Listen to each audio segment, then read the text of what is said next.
for your listening enjoyment, John Lund as Johnny Dollar. Bob Creel, Johnny. Tri-State Limited. Oh, hiya, Bob. Listen, I want to read you a letter. It says, if you want to know who killed Martha Williams, you pay no mind to that person or persons unknown. Look close to home. Real close to home. Well, there you are. Signed with that famous old name, I suppose. Yep, anonymous. Postmarked Piney Corners, Pennsylvania. Martha Williams was killed a month ago. Shot. And we carried a $10,000 policy on her. Who's the beneficiary? Her husband, Ben Williams. He's a farmer there. The coroner's jury brought in an open verdict. We're about ready to pay off the policy, but now... How about it, Johnny? Piney Corners, huh? All right, Bob. Provided I can find it on the map.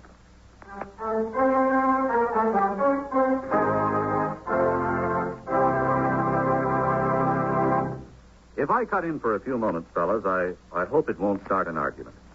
But if you'd like to get into an argument that will pay off 9 times out of 10, you just bet someone that the Treasury Department has its own Navy. Well, that happens to be true. It's a fact that the United States Coast Guard is an agency of the Treasury Department and has the job of seeing to it that any activity involving the coastal waters of our country is strictly within the law. The Coast Guard has many responsibilities to keep it busy. It assists ships and aircraft in distress, protects game, seal, and otter fisheries in Alaska, and maintains the International Ice Patrol in the North Atlantic.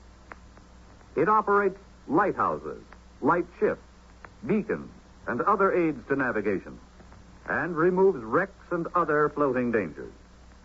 In addition, the Coast Guard enforces laws and regulations relating to customs, navigation, neutrality, immigration, and quarantine. All peacetime jobs under the supervision of the Treasury Department. During wartime, however, the Coast Guard is attached to the United States Navy and acts directly under that branch of our military service. But whether it operates under the Treasury Department or the United States Navy, the Coast Guard is a mighty bulwark in the protection and defense of our country.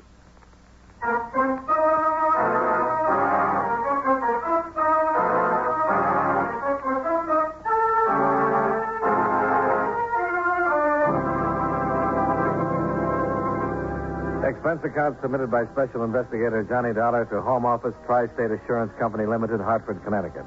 The following is an accounting of expenditures during my investigation of the Piney Corners matter. Expense account item 1, $48.40. Transportation to Piney Corners. A town of 1,200 people, 1 inn, 1 restaurant, 1 general store, and 1 constable. A lantern-jawed man of middle age named Jake Finley. Lived here all my life, Mr. Dollar. First murder we ever had. Don't rightly know just how to go about dealing with it. Well, maybe between us we can come up with something. I hope so. Ain't much I can give you in the way of facts, though. Clues, I guess you call them. The woman's dead, and that's about it. Could have been an accident, even. What do you mean, accident? Hunters from the city come through here regular, shoot at anything that moves. One of them might have done it unintentional, then got scared and run.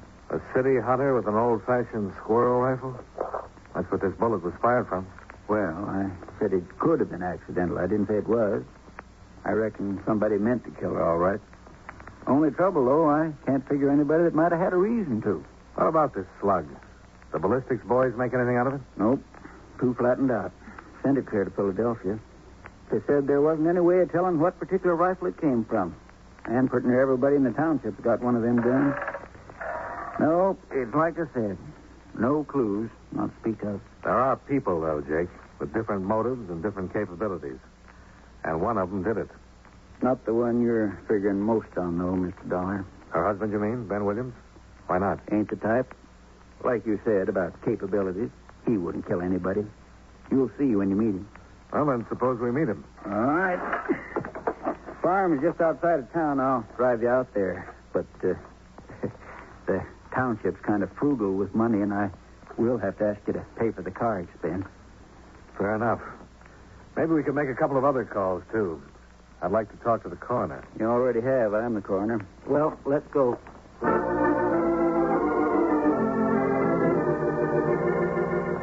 Expense account item 2, $4.50. Car expense from Piney Corners to the Williams farm. Or at least part way to the Williams farm. After stopping several times to point out local landmarks, Constable Finley pulled up beside two people who were building a rock wall along the road and introduced me to Williams' neighbors, the Keelers. How do you do, Mr. Dollar? I'm pleased to meet you. Mr. Dollar's an insurance investigator, Ira. He's checking into Martha's death. Oh, I see. Tri-State Company. Why, yes, that's right, Mrs. Keeler. Oh, it was a terrible tragedy. Sad thing for all of us. The Williams have been neighbors for years. Good neighbors. And then this, after all the other trouble they'd had. What sort of trouble, Mr. Keeler? Oh, Martha's illness. After that operation last year, she was almost an invalid, you might say. Ben had to care for her, along with doing for the house and running the farm, too. A lot of time he spent caring for her. Now, Agnes... Not half as much time as he spent hanging around that girl. What girl is that, Mrs. Keeler? Oh, that little flibberty Now, jibbit. Agnes. I'm afraid my wife is just repeating gossip she's heard, Mr. Dollar. Ben Williams is a fine young man. Any stories to the contrary are idle rumors. I know the girl, Mr. Dollar. It's Flora Lane, a waitress at the Piney Corners Inn. You can talk to her when we get back to town. Good. I reckon we better get on over to Ben. Oh, by the way, Mrs. Keeler, the company appreciated your letter. How'd you know it was me? Oh, I just guessed. Nice to have met both of you. Goodbye.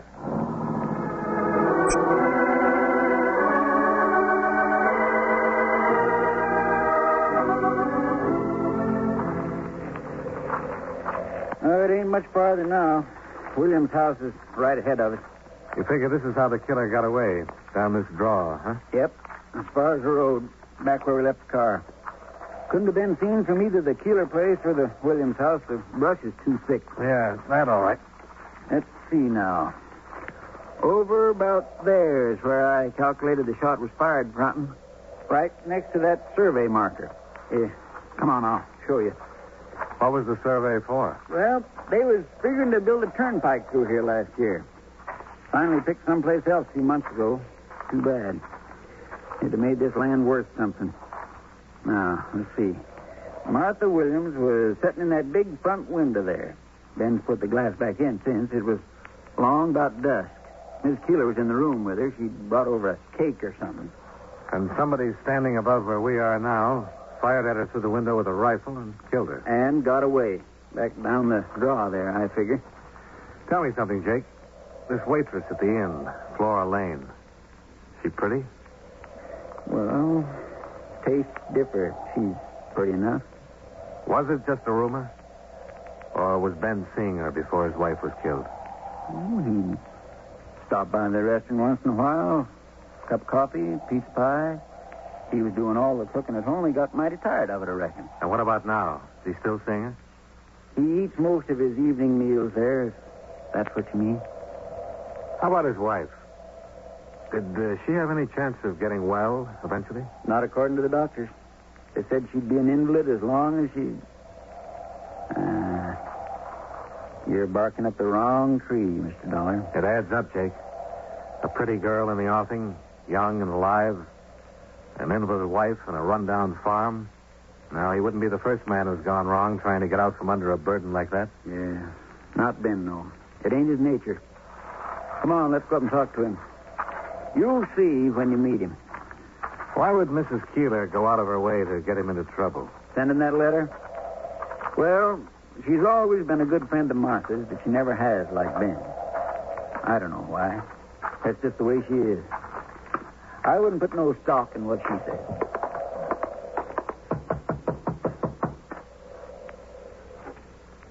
I don't see much sign of life. Well, Ben's in and out. You never know. Sounds like somebody's coming around the house. Guess he was working out in the barn. You're looking for... Oh, a constable. All right, Tom. Fine, Mr. Finley. Ben around? Nope, he ain't here. I've been working out back, fixing a spreader. Mr. Williams ain't here, though. Any idea when he'll be back? Nope, he didn't say. You can go in and set, though, if you want. Yeah, maybe we will. Oh, this is Mr. Dollar, Tom Smith. Howdy. Why? Tom does odd jobs for Ben, some of the other farmers. Works around here and there. I see.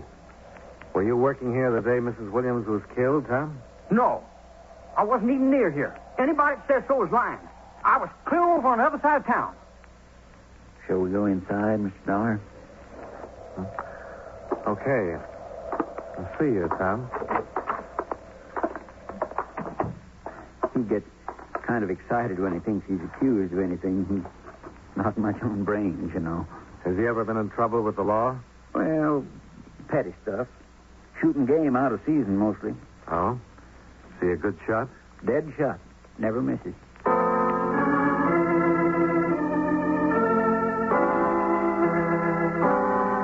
We waited in the parlor for a while. The room where Martha Williams had died. Gradually, the sun dropped behind the hills, and Ben still hadn't come back. We finally left and drove into town. I arranged to meet Jake, the constable, later at his office. Then I walked over to the Piney Corners Inn to eat dinner. There were half a dozen tables in the place, all empty. I was the only customer. The waitress was pretty and friendly and fitted the description. Feels like it's turning out to be a cold night. Yeah, it sure does. We have some awful good pot roast this evening. I think you'll like it. All right, fine. You're a stranger in town, aren't you? Yeah. I'm here looking into the death of Martha Williams. I see. Are you, by any chance, Flora Lane? Yes. Yes, I am. Well, I guess you're the person I'm looking for. You worked very fast. I thought it would take longer. Oh? I knew you'd find out, of course. Sooner or later. I was hoping Ben and I would at least have a little time to ourselves first. Well, it looks like it didn't work out that way. Never does. Once you've been knocked down, life never gives you another chance. Did Martha have a chance? I wouldn't have done anything to harm her marriage. Didn't let on to Ben how I felt. Not once. Not until after she'd been killed. That's considerate of you. And I know he didn't give me one thought as long as she was alive. Not in his nature. So I've heard. Doesn't it mean anything at all when a person's acquitted? Acquitted? Acquitted of what? Well, that other... I thought you knew. I thought that's what you... Maybe you better tell me about it, Flora. I'll find out anyway. Now that I know what to look for. Yes, you could, easy. 4 years ago in Chicago, I was working as housekeeper for a family. The wife died suddenly. They said I did it because I wanted to marry the husband. I was tried for murder.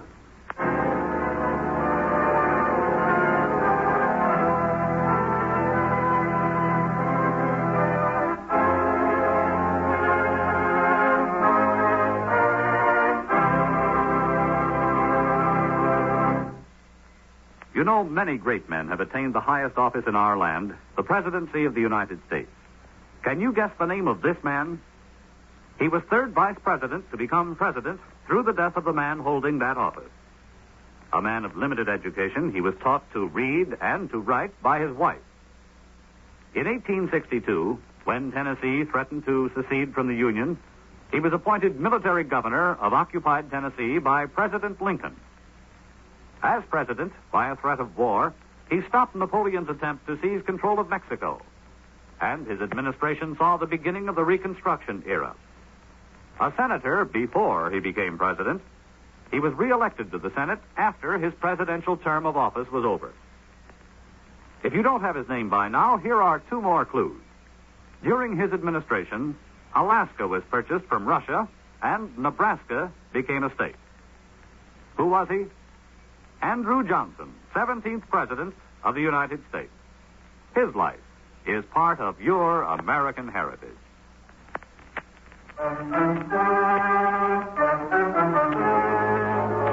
And now, with our star, John Lund, we bring you the second act of Yours Truly, Johnny Dollar.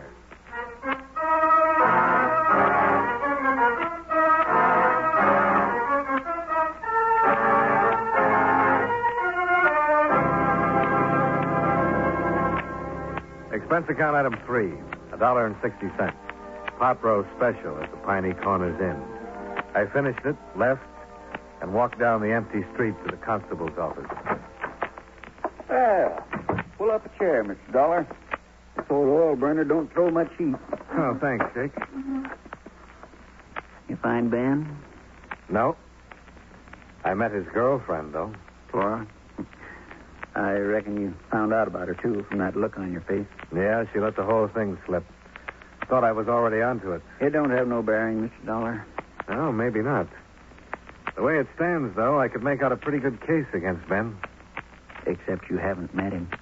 It adds up, Jake. An invalid wife, a pretty girl, a rundown farm that doesn't look as though it's made a profit in years, and a $10,000 insurance policy just dangling. Yeah.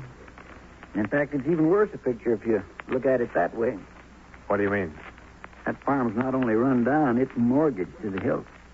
Ben needed money for that first operation last year, and the others later. The bank wouldn't touch it. Well, what happened? Our Keeler came through and helped him out. $7,500. That farm wouldn't bring $4,500 if it was sold tomorrow. Naturally, Ben feels pretty obligated. And $10,000 would take the pressure off all the way around. Huh. I've been wondering about something. You said that nearly everybody in the township had one of those old-fashioned squirrel rifles. What about Ben? No, just a shotgun. Yeah. I saw it when we were out there, hanging over the mantel. And I noticed something else at the same time. The hooks the gun was hanging on. They hadn't been put there for a shotgun. They were too far apart. But I think they'd fit a squirrel rifle just fine. Ben's not one to lie, and he told me he didn't have a rifle. But that's something else I've been studying about, Mr. Dollar. I kind of half remember seeing a squirrel gun hanging over that mantel in years gone by.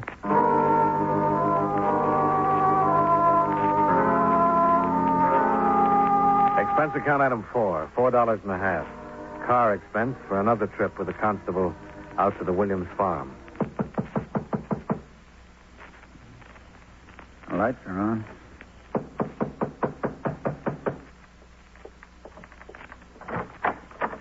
Oh, evening, Jake.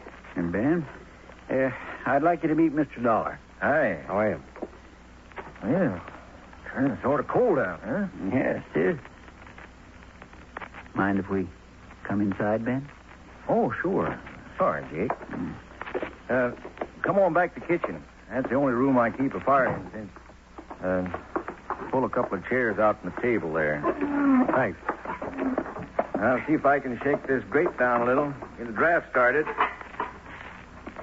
You, got some business out this way, Jake? Well, yes. As a matter of fact, we're here to talk to you, Ben. Oh? Mr. Dollar here is an investigator for the insurance company that's got the policy on Martha. He aims to find out who killed her. Oh, I see. You got any idea about it yet, Mr. Dollar? Yes, an idea, but nothing more than that. You mind telling me? No, I don't see any reason not to put the cards on the table. The way things stack up right now, looks like maybe you killed her, Ben. That's a lie. Well, I wouldn't harm a hair on her head. I said looks like. Looks can be deceiving. What do you mean? Mr. Dollar's been checking here and there, Ben, talking to people, the Keelers and Flora Lane. What's Flora got to do with it? Nothing. Or she could be part of your reason. Well, I didn't even make her acquaintance hardly before the last week or two. What about Mrs. Keeler? She's a friend of yours, isn't she? Well, she's a good friend of Martha's. Why do you ask? She thinks you killed your wife. She wrote a letter to the insurance company. Why, she's crazy. I always knew she never liked me, but I didn't figure she'd go that far. Ben, whatever happened to that squirrel rifle you had around the house? The week before Martha died, somebody... Well, how'd you know I had it? What happened to it, Ben? Jake, I didn't lie to you, actually. You asked me if I had a rifle, and I said no. And I didn't then. You didn't ask me if I had one. Where's the rifle now, Ben? Well, I don't know, Mr. Dollar. It was stole the week before Martha was killed, and I ain't seen it since. You didn't say anything to me about it being stole. How come you didn't report it? Because Martha asked me not to. She thought she knew who took it, and she wanted to give them a chance to make good. And she was like that, always giving people a chance. But after she was gone, after she'd been shot by that same kind of rifle, you still didn't report it. Because of how it would make things look. Reporting afterward that the gun had been took before. Don't you see? Who had a chance to steal the rifle, Ben? Well, I don't know. The only ones I can think of that was in the house that week are Mrs. Keeler and Tom Smith. Tom Smith.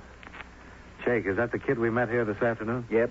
He's taken things before, Mr. Dollar, and he's crazy about guns. Oh. Maybe we ought to check into it.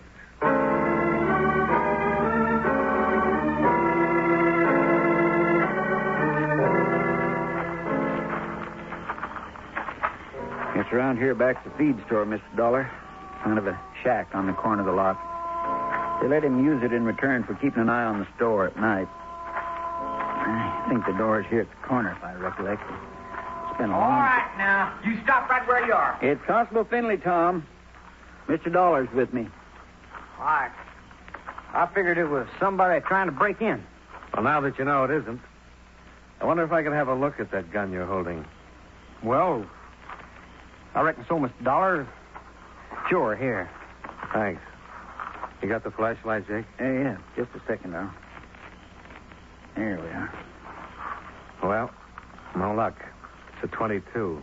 What you fellas up to, anyhow? Tom, what did you do with Ben Williams' squirrel rifle? How'd you find out? Never mind. What did you do with it? I ain't got it now.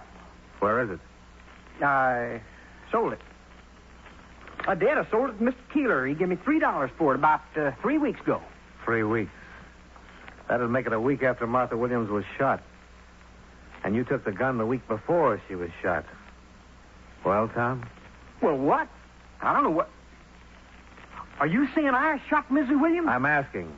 She was the best friend I ever had. The only one in this town. Ever treated me like somebody. I wouldn't do nothing to hurt her. Now, Tom... Besides, that gun ain't even been fired for 3 or 4 years, maybe. Miss Williams never did use it. Well, it's even got rust inside the barrel. Tom, for your sake, I hope it has.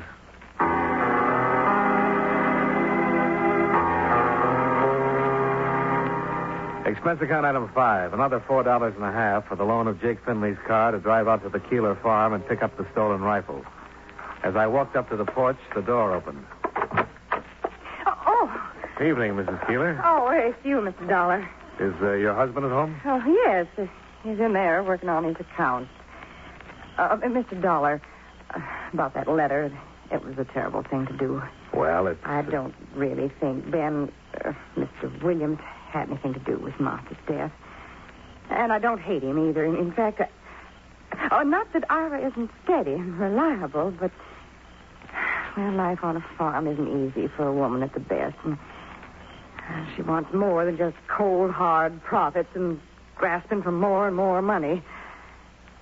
She gets silly notions. Mrs. Keeler, I don't... She wants warmth, that's all. Nothing more. And Ben wouldn't even pay any attention to me, Mr. Dollar. You understand. Yes. I think I do. You go right on in. I have to take these preserves over to Miss Daly. I don't know why I told you all that. Good night, Mrs. Keeler. Mr. Keeler? In here. Come on in. Sorry to bother you this time of night. Oh, Mr. Dollar. Just finishing up my last year's account book. What can I do for you? Well, unless I've been misinformed, you bought a squirrel rifle from Tom Smith a while back. Yeah, that's right. Hanging there over the fireplace. $3. Quite a bargain. Of course, I wouldn't be surprised if he stole it somewhere. He did. From your next-door neighbor, Ben Williams. Not $3. Well, I'll take it over to Ben in the morning. I wonder if I could look at the gun, Mr. Keeler. We're trying to check on Tom's story. Of course. Go right ahead. I'll just finish this total while you're doing it, and we'll have time for a chat. Fine. He went back to the ledgers on the table in front of him, and I reached up and took the rifle down from the hooks over the mantel. Tom Smith had told the truth. There was rust in the barrel and on the breech. The gun hadn't been cleaned nor fired. But I saw something else, too. The hooks over the fireplace. They were old and rusted and set firmly into the mortar. They'd been there for years. Find out what you were after, Mr. Dollar? More than I was after. I know who killed Martha Williams. Tom Smith? Murders are ordinarily committed because of hate or for gain. Now, hate didn't seem to fit in this case, but gain did. Who benefits? At first glance, Ben Williams, the beneficiary of the insurance policy. Oh, I don't believe it. No, neither did I, not completely. Didn't quite add up. Maybe it was too obvious. No, it wasn't Ben, Mr. Keeler. It was somebody who stood to benefit even more than he did from that $10,000 policy. Who? Somebody who made a $7,500 loan out of kindness. That in itself should have tipped me off, Mr. Keeler. As Jake says, it wasn't in your nature. My nature? And, of course, it wasn't kindness. It was good business at the time, because a turnpike was being planned that would make the farm worth twice that loan. But the road fell through, and you were stuck with a worthless farm, unless Ben could get money to pay you. I imagine that's when you started thinking about murder. You're accusing me of murder, Mr. Dollar? Those hooks over the mantel have been there a long time. Where's the rifle that hung there before you bought this one from Tom Smith? There might not have been one. The neighbors will remember. Here, let me just put down this final total. Yeah, there. I had a good year last year. Very good year. I doubt it's going to be that good this year. Well, no regrets, Mr. Dollar. It's like farming. You take risks on drought, frost, insects. Sometimes you lose. Make a mistake. I knew I'd made a mistake the second I pulled that trigger. It was just a matter of time. The gun's buried out behind the barn.